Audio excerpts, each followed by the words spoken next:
my God! Davis is going to run it all the way back. Auburn's going to win the football game. Tatum drives down and throws it down. Wow! The throw, rainbows it down the right side for Kyle Pitts. He's got it. He's there. Touchdown. Oh my! Oh my indeed. Welcome back everyone to the Sports Bits podcast with Moko. Are we not doing video? We are. I'm going to keep this in. We're keeping this in Okay. because this thing is recording. So, welcome back everybody. You know how it is. We got the whole squad here this time. First time all three of us are here. And the quick little shenanigans we do in the beginning. Follow me on Twitter at the Sports Bits Pod. I got updates and reactions on there. We also have ourselves on all platforms now, Apple, Spotify, YouTube officially. Especially on YouTube, we have ourselves in person. So, if you're on that, subscribe, like the video, comment, anything, takes, whatever you want, we'll put down there, we'll read them. And then, on Apple Podcasts, leave a 5-star review, be appreciated. And it's subscribe on Spotify and on Apple Podcasts. So, we're going to jump right into it. There are not many games to talk about. I think our 1-minute hot takes and anything that comes up, because we know from reads in our episode last week that random things pop up, like the number 13 stuff we talked about. I don't want to bring that back. Yeah, we really brain farted on that one. But let's go straight to the Mavericks game real quick. So the Mavericks beat the Celtics beat the Mavericks. What is it? Oh no, we lost to the Mavericks. You guys lost by 5. Yeah, we lost by 5. It was 113 to 108. Only lost in the game. Only lost in the recent slate of games, so we only have 3 to talk about this week. First thing, obviously, everyone, we were talking about this earlier. 3-point percentage was absolute garbo, and it was really not fun to look at. And second thing, we're going to talk about shooting. So Tatum had a rough shooting night, 10 for 24, 1 for 8 at the 3-point line. What do you think of that whole shooting night, James, for the Celtics in general? Well, honestly, I think that the shooting was decent. The field goal percentage was up there. It was solid. It was competing with the Mavericks, but the 3-point percentage was just absolutely atrocious. I found it very difficult to watch that game, considering that the fact also, little quick thing. So keep it here because the mic pickups on the side. Okay. So, yeah. Anyway, as I was saying, So rudely interrupted him. for real. But anyway, there was a lot of points of the paint from the Celtics, which I liked. Getting the centers involved, getting the big men involved, and keeping everything content and everything. But the 3-point percentage was just absolutely garbage, and it needs to get better. They shot 47 threes and only made 11. Like what kind of shit is that?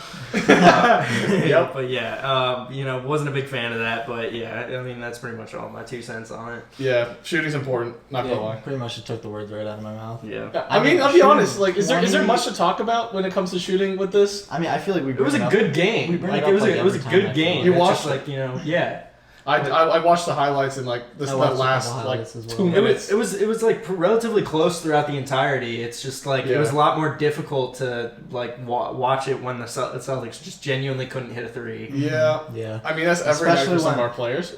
Yeah, like a specific Kemba Walker also not having a good night. We always meme on him, but it's always a meme. No, but what's interesting to me is that they didn't shoot terribly from the field. I mean, they shot 41%, which is not great, obviously. The Mavericks? Yeah. No, the Celtics. Celtics shot 41% from the field, which, I mean, it's not terrible, but definitely the 3-point percentage was what killed them. I mean, they shot 23% on the Mavericks, 48.7%.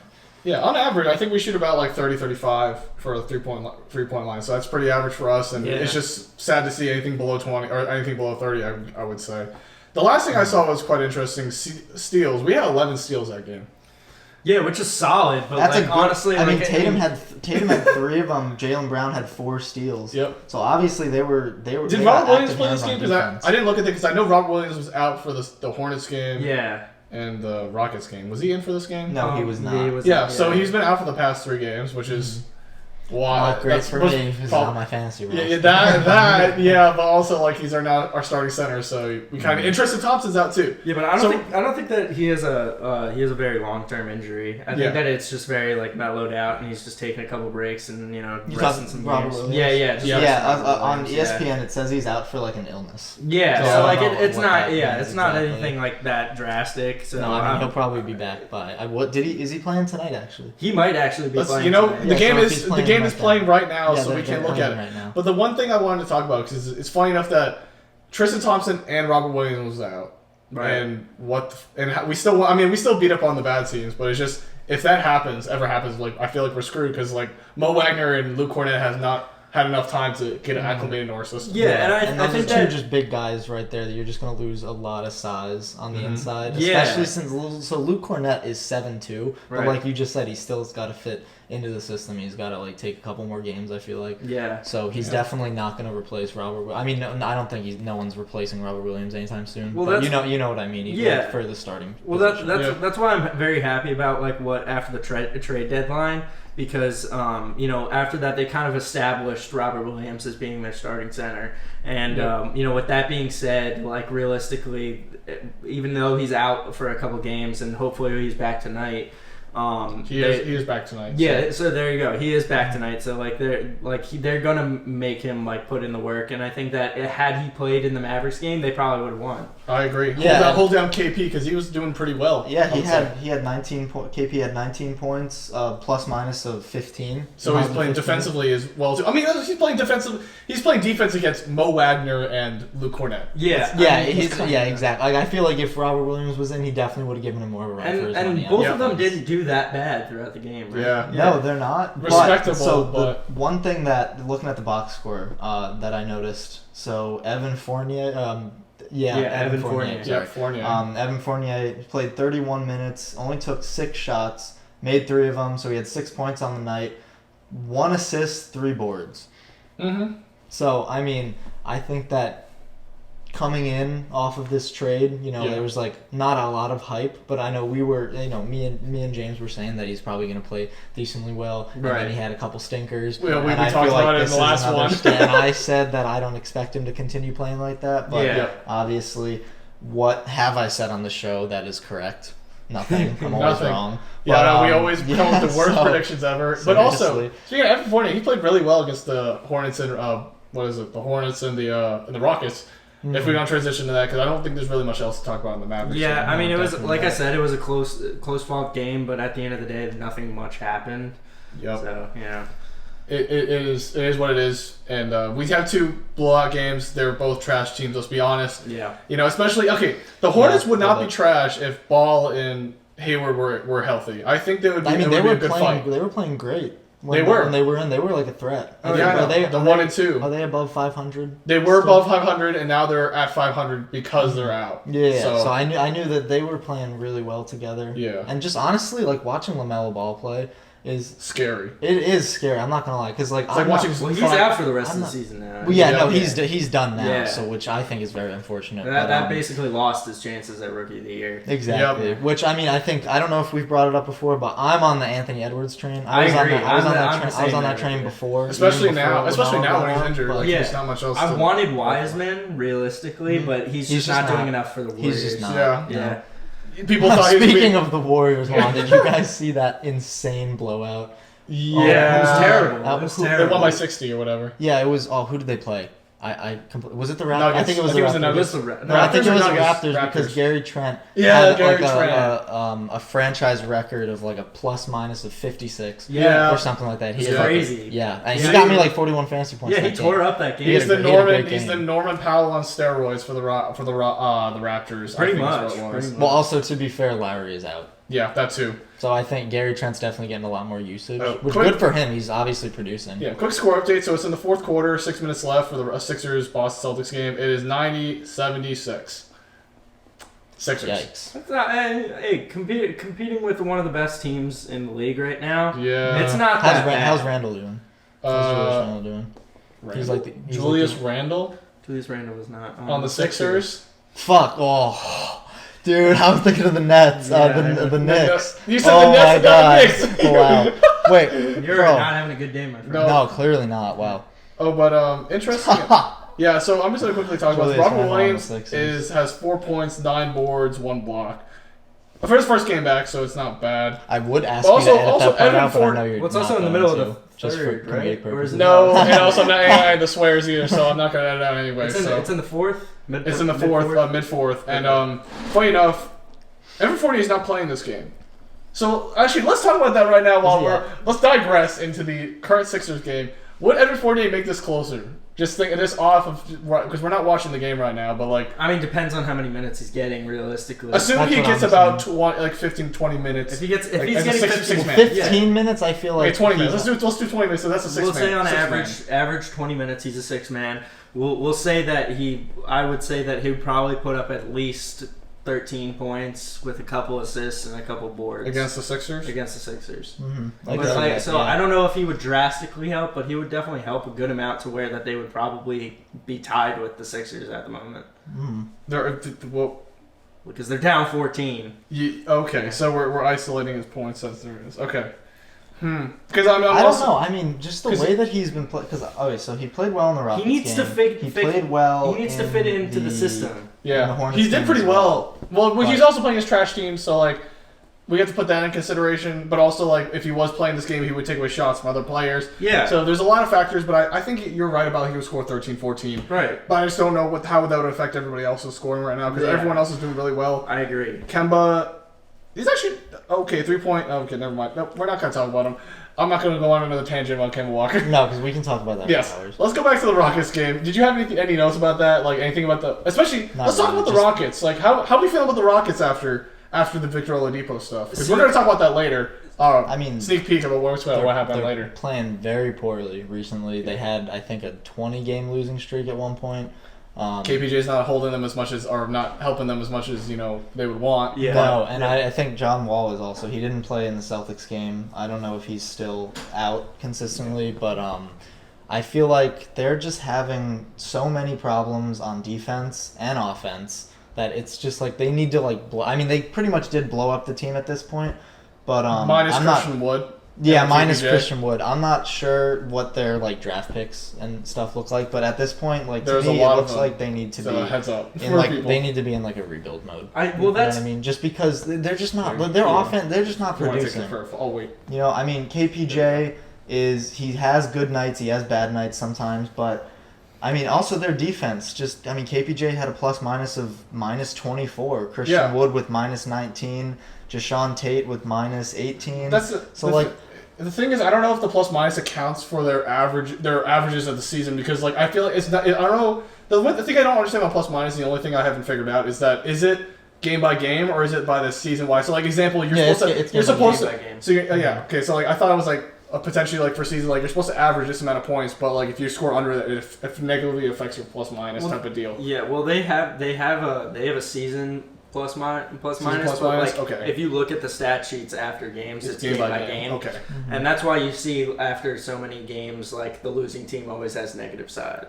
Yeah. Because they got outscored. Because they got outscored. But it works just like a hockey plus minus. Yeah. Or not exactly like a hockey plus minus, but it's however many points you're on the field for or the court, and then versus how many points were scored while you were on the court. Yeah. But back to the Rockets. I think that I like their team a lot, and I'm hoping that they keep. Same. I wish they would do well. Yeah, I hope that they keep. You hoped. Well, that's kind of the problem that I have with the Rockets right now is that they're probably going to trade away Oladipo, and it's why would you do that? Mm-hmm, yeah, they did. They already did. That's what we're going to talk about. Okay, I want my hot take about the trade for the Oladipo trade. But no, they already traded him away. So basically, the only two good players are KPJ and Christian Wood. See, that's unfortunate to me. I find that quite ridiculous, and I wish that they would keep that team together because had they rebuild more, then they could have a solid squad going into next year and possibly being a playoff contender. Yep. So it's just unfortunate to see. Yeah, but right now they're looking like a. I mean, they're not even going to make the playoffs this season. Probably not. No. I mean, no shot. No, I don't think they can. They're the second worst team in the West. They're the second worst team in the West. I think they're the second worst team in the league. Yeah, next to the Pistons. They're playing next to the Timberwolves. That's what it was. Okay, but let's go on to the Hornets game. How are we feeling about the? The Celtics are playing the way we think they should be playing. Oh, not the way they should be playing, but they're playing the way they've played every single game recently. And it's just kind of sad I haven't seen any real improvements. Kemba hasn't been shooting better. I haven't seen really anything more assists maybe that shows more ball movement. I don't know. I haven't seen anything that would trends-wise that really sticks out. But I think for the Hornets, how are we feeling about this Gordon Hayward LaMelo Ball thing? Well, I'll do you one better before we get into that.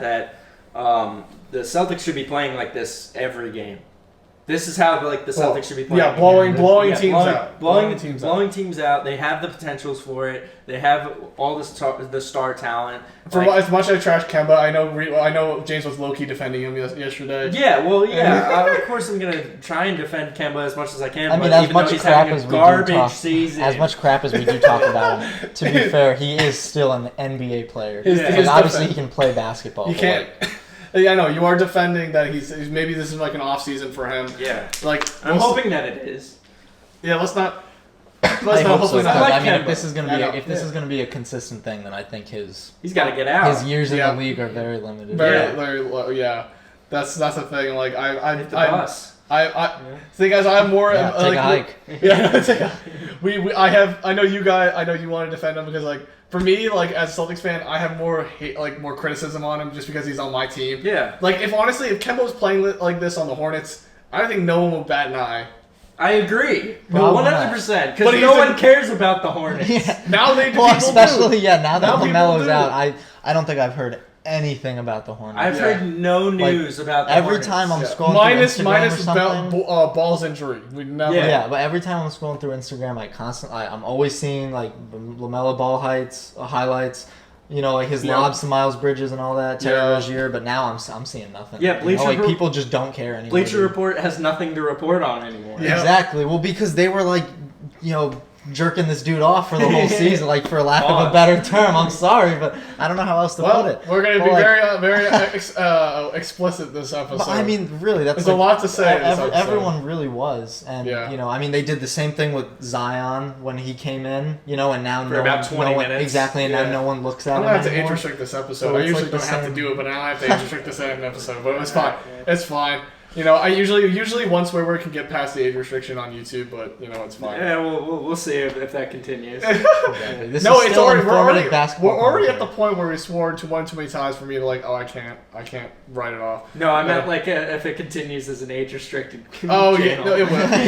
It probably will. And I think we're gonna be more authentic as we keep going because there's not really much else, and I think we're just gonna have to give our own opinions at this rate and just exactly. Go and also, the season's coming to an end. I mean, we're getting there. Yeah. I think playoffs is gonna be really fun, especially if the Celtics are in it. I'm very if not, we're probably gonna be a Suns Nets podcast for about a month. Yes, sir. Yeah, that's these guys right. Probably right. I know these guys will have a lot to talk about when it comes to the playoffs if Celtics don't make it. Because it's looking like it. I'm honestly. I know you guys want me to keep hope, but I don't. I think they can make Suns, it. baby. They can make it, what but are they looking at right now? But is it gonna be a first round exit? Because that's gonna make me sad again. Because there's usually I don't know. I feel for me, because once you get into the playoffs, you have a whole different mindset. Now the question is, can Kemba be a playoff Rondo and just go off and shoot almost 80% or some shit? Well, that would be crazy, but I don't see that happening. But but really, who knows? Now that I've said it, it's gonna come true. I feel like because anything we say, the opposite happens. Because you said so yes. All right. Well, we can keep this circle going for the rest of the episode. Well, let's be honest here. Anything we say, the opposite happens. So I had something to say, and then you cut me off. And my microphone cut off anyway, so it didn't matter. They didn't hear me. No, now I forgot what I was gonna say. Okay, what I was gonna say or finish saying was that anything we say, opposite happens. So us saying that we're not gonna be getting the playoffs and Kemba's gonna be gonna be amazing. I remember. Okay. It means Kemba's gonna be good. Tatum and Brown have playoff experience. I don't know if Robert Williams has playoff experience. No. I think so. No, he's a rookie, but he's a rookie, but he didn't play. He got no minutes. So Grant had 5 minutes, 10 minutes a game worth of experience. Who else? So the point that I was trying to make, and that I'm still trying to make as I attempt to talk over Makoto. Oh, I was going to talk about playoff experience. Well, no, but okay. Just let me finish. No. Yeah, now you lost. Okay, I'm going to continue on the Celtics playoff experience. So we have Tristan Thompson, who's been with LeBron. You're going to have to cut me out for this whole episode. Yeah. we have Tristan Thompson, who has a lot of experience in the playoffs with LeBron on the Cavs, so he might be good help with there. I don't know about that. I mean, he's a veteran. He's a veteran guy talking about mentality and just keeping focus in the playoffs. I'm not talking about he's gonna do insane on the court. I'm just talking about off court type of shit, intangibles, helping the team run through the playoffs, get the mentality right. I think the guys on the Celtics right now who have playoff experience need to become leaders when the playoffs come around. Tristan Like, Thompson, I want him to be like an off-court leader. I want Jaylen Brown to be the off-court and an on-court leader. I want them to come up. No, I'm talking about like they need to. What did he say? No, I said I agree with that. No, you want Tristan Thompson to be a leader off the court? That's not happening. Okay, I don't know, maybe, but like the point is, so Jaylen Brown right now, I think he needs like once they get into the playoffs, I think he needs to really like spearhead their whole like push into the playoffs, and I think a first round exit is possible, but I mean anything's possible, obviously. Let's be honest, if we're the I'm AC, thinking that if we stay the AC, we have to play the Nets or the I could see Sixers. them going second. I could see them making it to the second round. If they really get into their system and they're playing how they should. I think at best they make the second round. At best. I don't see them moving past the second round. Yeah, especially right now with the way Bucks, that the East is looking. The East typically is not as competitive as the West, but this season the East East is on some scary hours. All right, I mean the Nets. Well, I totally picked that up. What did he say? Makoto just looks at his phone and goes, "Oh fuck." Yeah, okay. Because I looked at the Celtics Sixers score every so often. We're still down 15, so I'm like, oh. He's like trying to like acting as if it's not gonna pick it up. He's like right here. He's like, oh. Okay, my mic was down here. Relax. Your microphone picks up way more than mine. Let's be honest. Every time you talk, the waveform goes like fucking. That's just because I'm loud. Ballistic. Yeah, I'm just loud. That was a TikTok moment right there. Oh my god. Yeah. Oh my god. The Hawks are doing really well. The Hawks are playing really well. Trey Young's having a great season. Oh god damn it! God damn. I actually really like what Trey Young did this season because last season he was like John Collins is stepping up as well. He was all on the Trey's scoring a punk. I mean, maybe a little bit. I swear to God. No, but seriously, I like how he shifted more into a playmaker. Not more That's into fair, a playmaker role, but he has taken on more of a playmaking role. Yeah, I just wish that John Collins would actually stay healthy and do something for the team. Yeah. That would be really great. He's basically Kristaps Porzingis. He's injury prone. He's injury prone. He gets injured every season. Yeah, that's a pretty good fucking. I guess we're just going on now at this point. Well, we've done it about 9 times now. John injured Collins, but yeah, I mean. The East is looking pretty competitive, and I think the Heat's gonna step up, which we can probably. The Heat should. I hope Heat they should do. step up, which is you know what? Let's transition to the 1 minute hot take. Let's talk about the Victor Oladipo trade to Miami. Yeah. Because that's a lot. I think we have a lot to talk about that. So yeah, my question is, are the Heat gonna make some noise, or does the trade even matter with Victor Oladipo going to Miami? Because we saw like LaMarcus Aldridge was potentially going to Miami. We see Victor Oladipo now going to Miami. And now he's on the Nets. Well, Victor Oladipo didn't go to the Nets. If he did, I would just stop this podcast and quit on the season. I'm over it. I would have stopped watching. Even as a Nets fan, I would have just stopped watching basketball. You would win at that rate. That's what I'm saying. So here's my 2 cents. Here's your 2 cents on the Victor Oladipo trade. Oladipo is a really good player, and depending on whether or not he wants to stay in Miami is a completely different topic. However, I will say that I think that in the moment of the playoffs and the end of the season, he should help out the team exponentially. But, it's a matter of what moves forward from that. If he wants to stay on the team or if he doesn't, whatever the case may be, I think that, once he decides, that will be the deciding factor of how the team goes from there. Yeah. So I'm going to quickly say before you say something, but about Victor Oladipo, I think he fits the Miami Heat really well. Like, he's a defensive player. He gets his shots when he needs to. Right. Like, I think he's a very good fit for Eric Spoelstra. And I think he's a very quiet dude. Like, I think he's not going to be very, off the court issue type of guy. So that also fits. He's not like that. And I think he's a great person to have behind Jimmy Butler as well. I agree. I was gonna say the exact same thing when he was when I was about to talk. So he's like you said, he's a great defensive guy, which they don't need that, but it's obviously always great to have someone else. Especially the Heat being a defensive team. That's what exactly. Spoelstra's system is defense. So. Yeah, and like Bam Adebayo is sitting in the paint, he's blocking shots, he's great on defense. Jimmy Butler's great on defense. Yep. So they have really solid. They can defensive guard all pieces 5 now. positions. They have Bam all solid defense all around. So I really like that. Oh, and the cancer of Myers Leonard finally out of the league.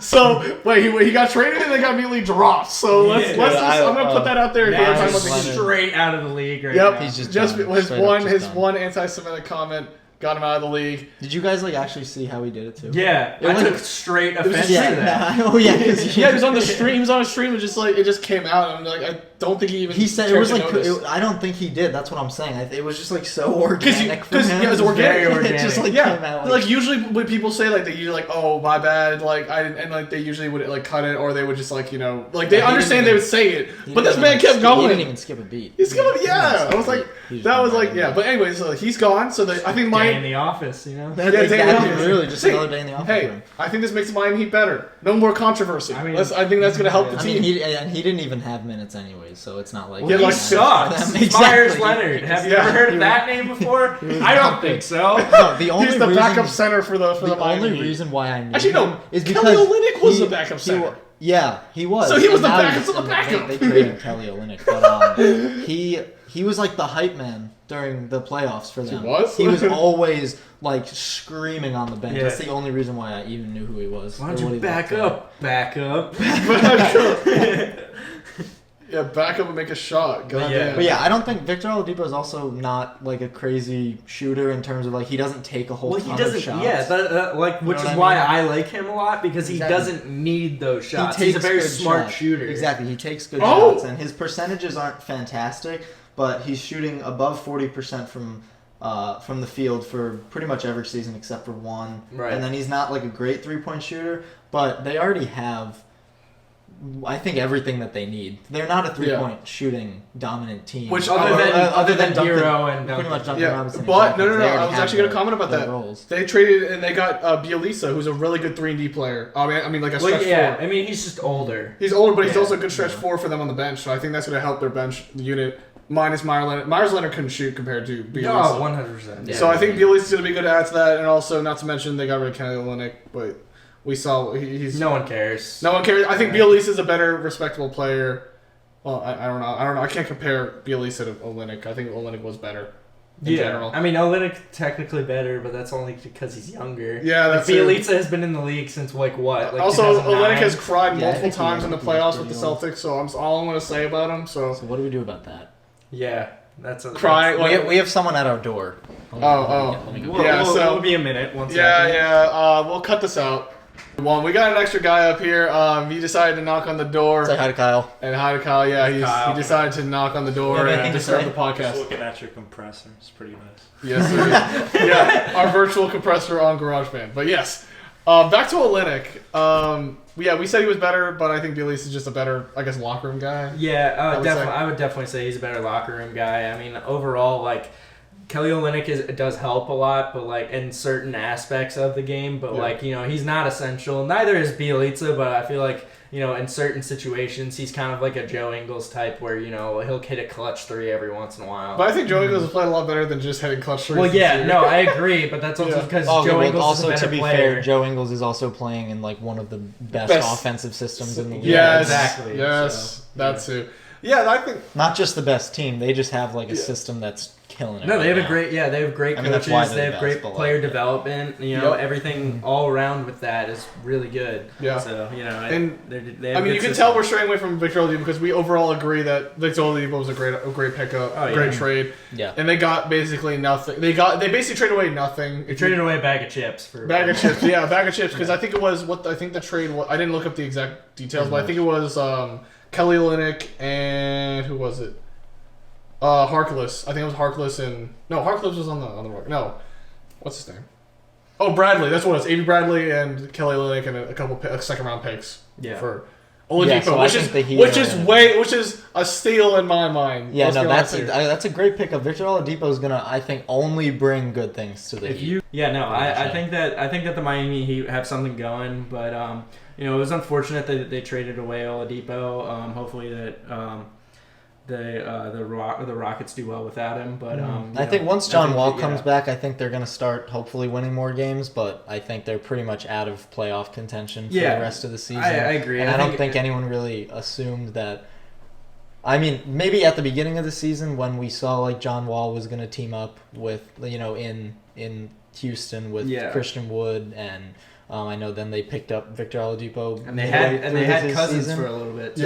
Yeah. So I think people were thinking that they were at least going to make a run, but I think now at this point it seems like they're almost in like a rebuild mode. Yeah. The only reason why I would Blow say the that they're team not up. in a rebuild mode Blow is the because team up. they kept Christian Wood and KPJ. And I agree with you. I think that they're Rebuilding trying to pieces. they're trying to build a strong young core so that they can further their progression. Yeah, and to I getting think closer to I the think playoffs. that Christian Wood and KPJ are great pieces to build off of. I as totally well. agree. Totally agree. They're Christian both- Wood's already basically a star, and then And Yeah, he's needs young. like He's one young more too. or 2 more years. Yeah, Like I Christian think Wood's like 23 or something like that. Yeah, I think he's. I think about he's there. KPJ definitely needs another year, but I think Christian Wood's already solidified himself as like a star player in the league. Yeah, 100%. By the way, Celtics lost to the Sixers. Christian Wood's 106 to 25. 96. That's unfortunate. So We'll talk about that last time. Also, next time. We'll talk about it next side time. tangent. According to Google, Christian Wood was undrafted in the 2015 draft. He was undrafted. Look at him now. yeah, Crazy.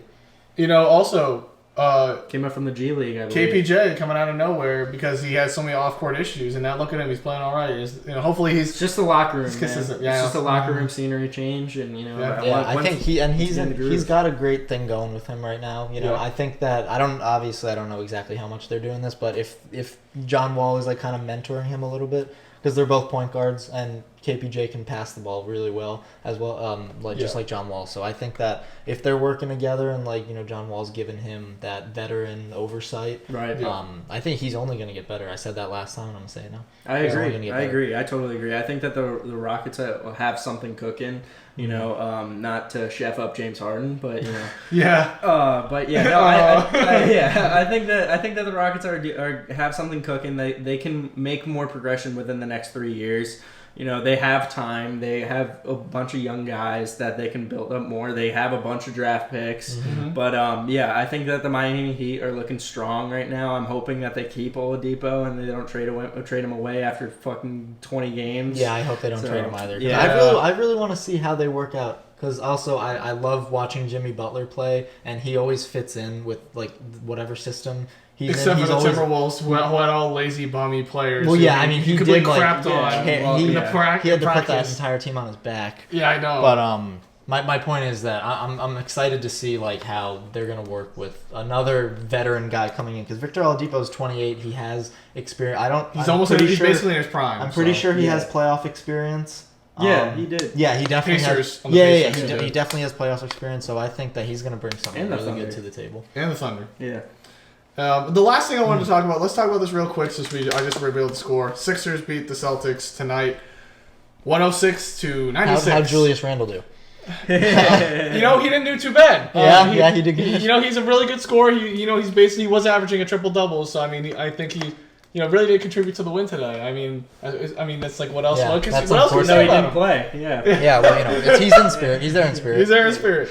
But yeah, like, what are you guys' thoughts on that? Just like real quick before we exit out, because I think this is like the last thing I want to talk about because it just happened. I mean, we know that the yeah. Sixers are a dangerous team. It's unfortunate, but like it seems definitely like not. based off of the score and just off Yeah, I of was the about to knowledge say, that we only have like of the 10 points. Celtics, 10 Okay. point that they deficit. probably didn't do that bad. Okay. Matisse Thybulle had 20 minutes and only scored 3 points. Yeah, so like What? they had some guys that were cold. He's they had some definitely guys that were a hot. defensive guy for the Sixers. Yeah. 100%. He's 100%. like Thybulle lengthy. does not. He led the league in steals like 1 or 2 years ago, I think. Thybulle? Yeah. I thought Thybulle was a rookie last year. That's why I said 1 or 2 years ago. Yep. Did he? He was drafted my last bad, year, my I'm pretty bad. sure. Yeah, so I think like in his rookie year he averaged like top 3 in Okay. steals. You can tell we were giving up when we put Taco Fall in for like 10 minutes. I mean, yeah. That's how you can tell we were just like, nope. Yeah, so overall, I'm surprised we put Romeo Langford in. Also, Tatum had a solid game. yeah, today had a solid game, but also the funny I'm, thing is still that trying to pull up this Evan stats. Fournier didn't play. Yeah. So, I don't think he's injured. So, like, what is that saying about Brad Stevens? Probably he either had a did not play game and that was due to the coach, or it was a personal reasons for why he Might missed. be. Yeah. Let's check fantasy because fantasy has all the injury stuff. Yeah, I trust fantasy for injury stuff more than that. That's like my prime source for injury stuff. That and Roto World. Roto World is Roto World, yeah. And if this is not loading, so we're just going to But fantasy, they just update it like instantly because you have to know. You have to know. to so know. They just update. It's a lot. Okay, I'll just be honest. And quick thing before we exit out. Fantasy basketball is a lot quicker on injuries than football. I mean, football is a weekly thing, but like usually they should be on top of that stuff. Like I haven't played fantasy football, so it's tougher. It's really annoying. Yeah, because it's a weekly sport, and like it's a lot of like stuff you gotta do during the week. And that's why I feel like for me at least it would just be confusing because like they play games like on a weekly basis, whereas the NBA you have like 3-4 games a week. Yep. Yeah, you know. So sometimes you have a lot. Like sometimes NBA teams play like 5 or 6. Yeah, especially when they have like the full 82 game season. It's crazy.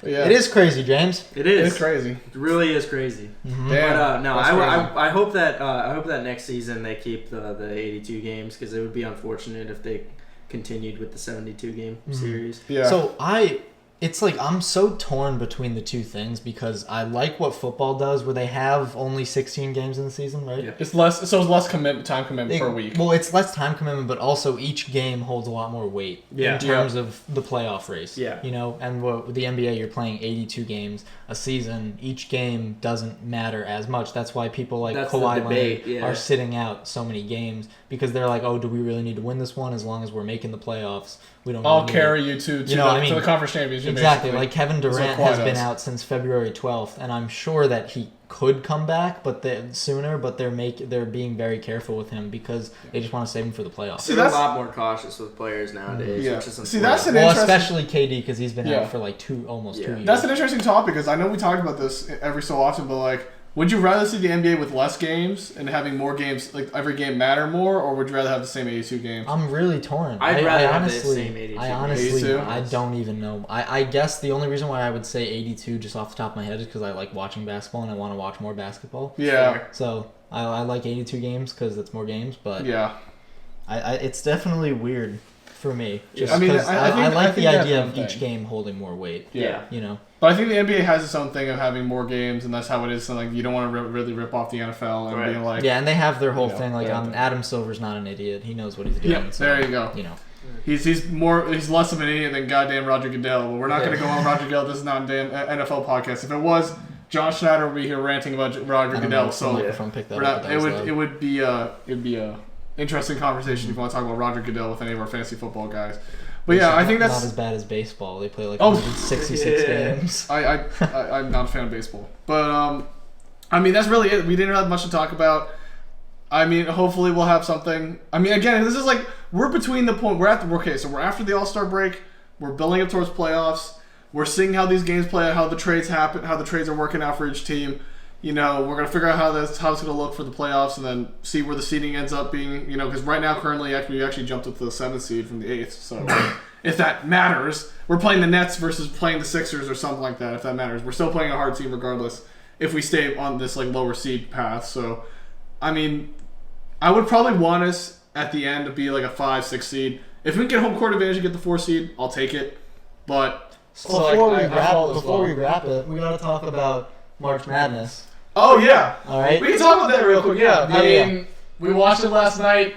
It was a really boring game. But okay, so it's great to see Baylor win. I don't think it was a boring game. I actually enjoyed watching Baylor. It wasn't boring. It was exciting, but you know, it was a blowout, so there's not really back and forth going on. Of course. But I really liked watching Baylor play because they just came out with like this fire. They were scorching hot from three. When they came out, especially from 3. I think they were 5 for 5 from 3 within the first like 2 minutes or so, 3-4 minutes or something like that. So they were shooting really well. But I just really liked watching them just play like with just this like fire in them. You know what I mean? Like they obviously wanted to win the championship. You know, they're coming in on an undefeated team. You know, Gonzaga didn't lose a game the entire season. I think they had that underdog mentality. Yeah, I think they did as well. But yeah, I mean, going in with the mindset of playing an undefeated team is already like crazy. So I think it's really incredible. Go Baylor. I mean, I had Baylor winning my bracket, so I was rooting for them. But I had the Zags winning. Even though I had low key, I want Mark Few to win. But I mean, did you have any comments about the? I mean, like I was kind of like I kind of figured that Baylor was gonna win only because mainly absolutely destroyed Houston. So when I saw that in the Final Four, I was kind of like, okay, this is probably gonna be over. And, Speaking of Final Four, yeah, and it was a lot more difficult. UCLA and Gonzaga game. Now that game was exciting. We conveniently recorded that like the day or 2 days after that game because that was a really exciting game to watch. And that last minute Gonzaga, I was falling asleep on that couch over there, and I see UCLA hit that layup to get up by 1, and I see Jalen Suggs run down the court, shoot this crazy ass 3, banks it in, Absolutely. and I just woke my ass up and started running around the damn room. And I was like, holy shit! It was crazy because also I was hyped because obviously I had Gonzaga winning, but I also kind of wanted UCLA to win just because like upset. Exactly, I like watching upsets. I like underdogs, but like Johnny Juzang, he had the offensive board. He put the ball in the cup. And you just can't do anything about that. Jalen Suggs just warrior. Yep, warrior. Yeah. First, he's top 3 pick in the next NBA draft. So, I think he is going to be projected top 3. So, we'll see we'll see where he ends up and see how he plays in the NBA because college and NBA is very different. Yep. We see good college players be crap in the NBA. Yep. So we'll see how it goes. But I mean, it's good for him. Jalen Suggs, he played well. You can't compete against Baylor. They're tough. They were a tough team, and I'm telling you, Mullet Man. I don't know his first name, but Mullet Man. He's 24, number 24 on Baylor. When that man comes to play, Baylor wins. Yeah. Right, and he came to play the whole tournament. Oh, that guy was crazy all tournament long. Yeah. I loved watching him. All right, I'm gonna wrap the show up because we finally got our March Madness thing, and thank God we didn't forget that because I know we were talking about that throughout the last few episodes. But yeah. I mean, that's it. Florida side, I do have the Pro Day stuff to talk about, so if you guys want to stick around for that, that's great because we can talk about potentially the most explosive tight end since ever. Actually, he's probably the fastest tight end, most elusive tight end, and still has the size to compete with, Travis Kelce and George Kittle. So I would definitely, stick into that because I think he's probably like a top 3 pick for who's a non-quarterback. So I think he'll be really good. So, yeah, stay around for that for the Florida side. But, yeah, for the basketball side, that's it. Any closing comments for this week? No, good. All right. We'll see y'all next week, boys. Peace. And we are back. And we have another Florida segment to talk about. It's Pro Day. We got a lot of stuff to talk about when it comes to the recruits. So let's just jump right into it since we have a lot to talk about. Especially the top 3 guys I'm going to talk about mainly is Kyle Pitts, Kadarius Toney, and Kyle Trask, of course. They're our 3 best guys on the offense. There's a few guys I'm going to talk about on the low key on the end that I didn't really prepare for as much, but I got some recent news that that really I guess shocked people. Like a few of their stat lines from the Pro Day, at least workouts, looked really well. So we're going to talk about them. So let's get right into this Florida Gators segment. So let's right into the Kyle Pitts part of it because that's probably the biggest name of the draft, at least who is non-quarterback wise. He's probably the biggest name. So Kyle Pitts, 6'5", 245, good size for a tight end, especially he's huge. And not to mention his catch radius is what is his wingspan? Is the largest wingspan out of any tight end in history, at 83 3/8 of an inch. So that really did show last year with his amazing catch radius he had last year, and plus Kyle Trask's amazing accuracy, and those two combined make an amazing threat and the offense. So it really showed that. But yeah, he's I would say Kyle Pitts is similar to like a George Kittle type, so it's a little bit smaller, not really meant to be a blocking tight end, but to be more of a, I guess, pass catching tight end, and he's able to make the catches when needed to and be able that fast vertical threat on whatever route he decides to run. And plus with that catch radius, you can throw it basically anywhere. He'll be able to catch it from any position around his body, so that really makes him a threat, and I think he'll be the next Kelce and Kittle that pop off in the next couple of years for whatever team he plays for. Hopefully, he gets paired up with a good quarterback that is able to utilize him very well compared to if he's stuck with like the Bears, Jets, whatever team that would not be good for him. But I think if he gets drafted to a good team, like even at the Dolphins, if they had like Tua, and I mean Tua didn't really play that well last year, but if he got paired up with maybe a Kyle Pitts as a weapon, that would be really good for him. But another thing that came up that everyone was like, Sports Center, ESPN was like posting about it, but it's his 40 time was 4.44, which is one of the fastest we've seen from a tight end in a while. One of the most explosive tight ends we've seen, of course, because he's not a traditional tight end. He's more of a pass catching tight end, of course, compared to a blocking tight end for like the run game and all that stuff. So, again, he's a crazy passing threat, as I keep saying. His 40 time, really says it. His wingspan says it. And then, the last thing I wanted to bring up really was his bench. His bench, he had 22, which is pretty average for a tight end. So, he still has some ability to be strong on the line if he needs to block, but I wouldn't want to rely on him as a blocking asset for the future or wherever he goes. So I would say, just, line him up on the outside, with the wide receiver or a wherever, even the running back if you want to line up with him.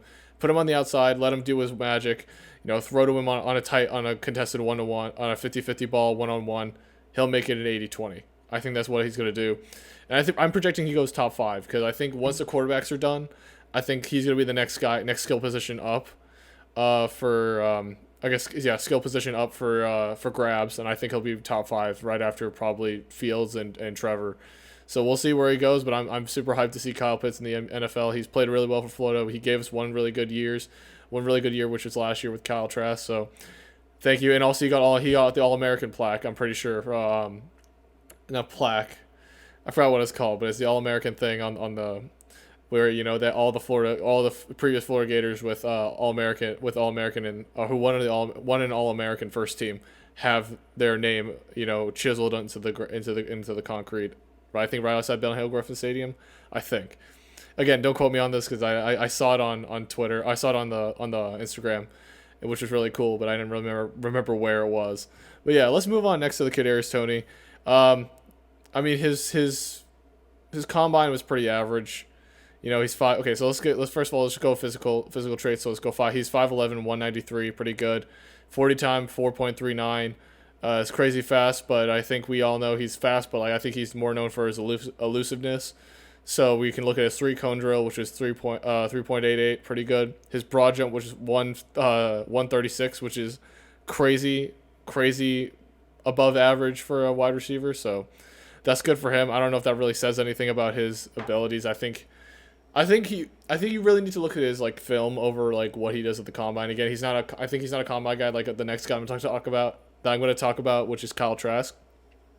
So I think overall he's a really good. He'll be a really good option for wherever he goes to. He'll be like a Jerry Jeudy type, just wherever he goes to just make an instant impact on whatever offense. Just be that elusive wide receiver, and maybe in the slot. I think he'll probably go to the slot and just run good routes, and just be a really good wide receiver in the next level. We'll see where he lands, maybe second, third round in the draft.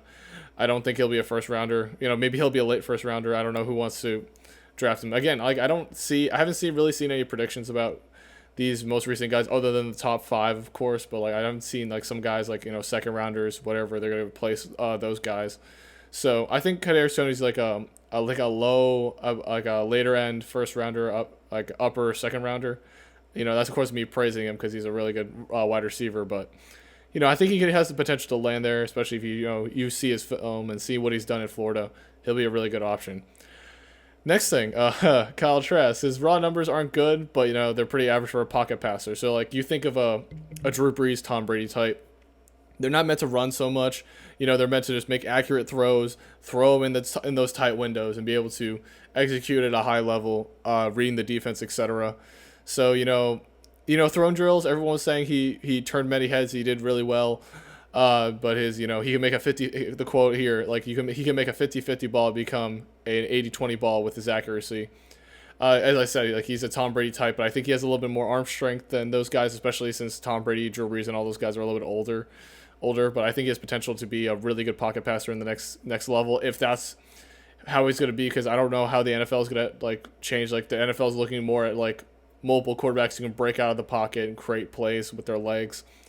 Like a Lamar Jackson type, Patrick Mahomes, Russell Wilson, who was one of the first people to in the recent NBA. Of course, we can talk about Mike Vick, Steve Young, whoever you want to talk about, Cunningham. There's a lot of guys you can talk about in the past NFL, but I think currently it's going towards that trend of a lot more mobile quarterbacks in general and throughout the whole NFL. So I think Kyle Trask will hopefully find his niche, like a Tom Brady type will find his niche. As a good pocket passer, maybe even elite. If he becomes an elite pocket passer, he can become a Brady type, and hopefully that's where he lands, because I really want him to succeed in the next level, because he doesn't make much noise, honestly. He's just a quiet guy, does what he needs to do, makes great throws, shows his results through film and through his work ethic. So I think he'll do really well on the next level. Kyle Trask, I don't know where he's gonna get drafted, to be honest, because he's a pocket passer. You could reach for him really high, knowing that he's a really good quarterback, or you can just let him fall because, the league doesn't doesn't really favor the pocket passer anymore as much as it used to. So we'll see where he goes. I don't have any thoughts about where he's going to get drafted. But the next two guys I'm going to talk about had this one crazy clip that everyone was talking about. So Marco Wilson, we all know what happened with him. I was really mad after that incident with Marco Wilson, but he really turned heads with his vertical. His vertical was 40 and a half inches, which is crazy. And a lot of people were amazed by his vertical, and I think his overall combine was really good. His 40 was a 4.37. I'm not saying combine, but you know what I mean. His workouts, but overall his numbers look overall pretty good. Like some of it above average. Example, his vertical. I think his 40 is pretty good for a cornerback. So I think people are forget about the shoot throw thing. And if I'm looking at him isolated from what happened last season, I think his numbers show that he's really well. He's worked really hard. He's a good cornerback option. He'll get drafted for sure. I just don't know where he'll get drafted. So, that's the one guy I wanted to bring up. Also, another guy I wanted to bring up, which is Trey Grimes. Not Trey Grimes. Is it Trey Grimes? Yeah, Trevon Grimes or Trey Grimes. He's about as big as Kyle Trask, being 6'4", 220, so around that range. But he's also he's a wide receiver type, so he's also faster. Actually, he is not faster, I don't think. Let me look at the numbers. He is he's actually slower than Kyle Trask, not Kyle Trask, Kyle Pitts. But that's crazy that he's actually slower than Kyle Pitts by 0.05. He's a 4.49 for his 40-meter dash, which is great. Again, because he's fast for his size, so that shows that he can break away and have that acceleration, have that general speed that is needed, especially with his size. Imagine, like a Julio Jones, but way faster type of deal. So that's good for him. That's good for Trevon Grimes to get a good, fast 40-yard dash. But again, he's a bigger framework, so we'll see what they do, because I think at least what I see last year, the current trend of wide receivers was, more small, fast types. You look at the Kansas City Chiefs with Tyreek Hill, McCole Hardman, Sammy Watkins. All those guys blew through everybody because they're so fast and able to create separation with the defense.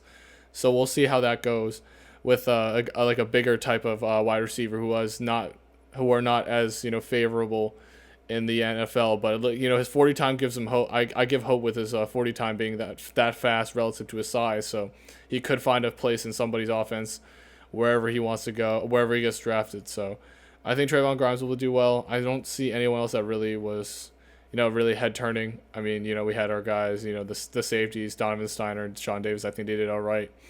Nothing really crazy. Brad Stewart, nothing crazy. I'm just looking through the names. Kyrie Campbell, that's a name. His bench is not available currently from the site I'm using to pull up all the numbers. But if his bench is really good, I think that's a good sign for Kyrie Campbell. He can get drafted high and just be that impact interior lineman that some teams need. So again, I'm just those are really the guys you would really want to hear, the big names you hear from Florida. So we'll see where they get drafted. Again, there's no really predictions. We're just seeing the raw numbers and we're just processing it and see how we're feeling about it for next year for the draft. But again, these guys did really great for Florida. I'm happy that they're doing really well in their workouts. That means they'll get drafted higher relative to what we thought they were. We all knew Kyle Pitts was going to get drafted high, but we'll see what happens with the draft. But yeah, this is just a quick update on the pro day.